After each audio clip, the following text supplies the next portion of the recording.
I just wrote this, so, This is called Electricity is Easy, I'm told.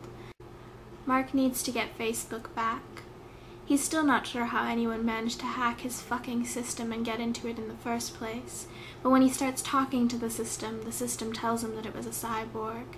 Further conversation tells him the cyborg was very polite, had proper access credentials, and was named Eduardo Saverin.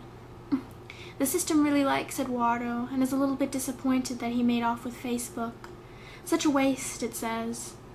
Mark tells the system that it's the charming ones you have to watch out for, then resurfaces back in the real world. He grabs a jacket and is out the door before anyone can ask where he's going. Eduardo Saverin is not hard to locate. Well, that's a misleading statement. The correct thing to say would be this. Eduardo Saverin is not hard to locate for Mark. He tends to find that ATMs are chatty machines, and they'll give you bank information if you ask nicely enough. Also, since he knows Eduardo is a cyborg, he may have poked around in the registered cyborg database and gotten an address. Chris has told him approximately 1,000,000 times that he isn't supposed to use his powers to access information he's technically not supposed to have. But Mark is of the opinion that if a machine will give up the information he wants without asking for credentials, then it's not his fault if he thinks it's easier to just ask the database directly than fill out a request form and wait to be granted access to the database. Machines are like small children. At least that's how they seem to Mark. It's probably a technopath thing, he figures, because everyone else seems to think that machines are impersonable, impenetrable fortresses.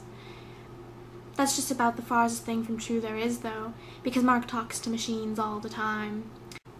Sometimes machines talk to him when he doesn't want them to. ATMs always seem to want to talk. The problem with machines is that they don't have any understanding of good and bad. They'll give Mark whatever information he wants, because they don't care what he does with it. It's like sharing grapes or something. They give it because they like talking to Mark, and they like helping him out. In that sense, Mark is less like a hacker and more like a babysitter, but hacker sounds more dignified.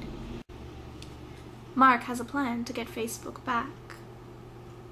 After a cursory search of Eduardo Saverin on the internet, Mark has found that he is bisexual at the very least, and is about 70% cyberkinetic, thanks to an intense car crash that he only barely survived.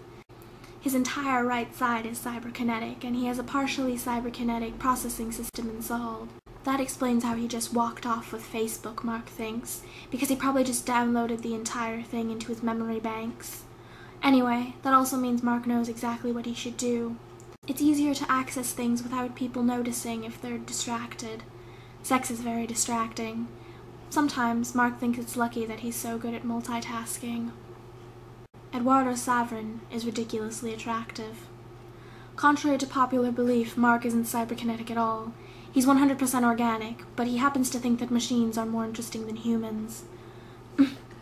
That being said, he still knows how to appreciate the aesthetics of the human form, and Eduardo Saverin is very attractive and very much likes Mark.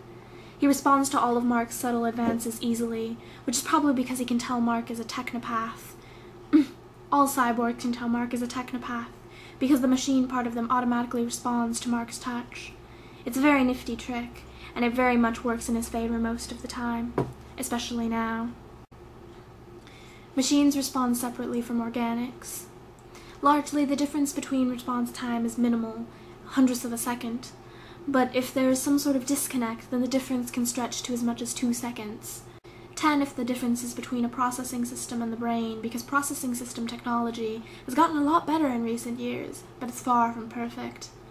If a cyborg is sleep-deprived, very distracted, or overloaded with sensory information, or in extreme temperatures, then a processing system falters. Mark suspects that most cyborgs don't realize that 10 seconds is all he needs to erase their entire processing system. No one actually realizes how powerful of a technopath Mark is, because there's no one quite like Mark. Most technopaths can't do half the things that Mark can do, have to actually try to communicate with machinery. But then again, Mark's always been more comfortable with machines. I'm gonna stop there because the rest of it is sex and I don't feel like reading it right now. Yeah.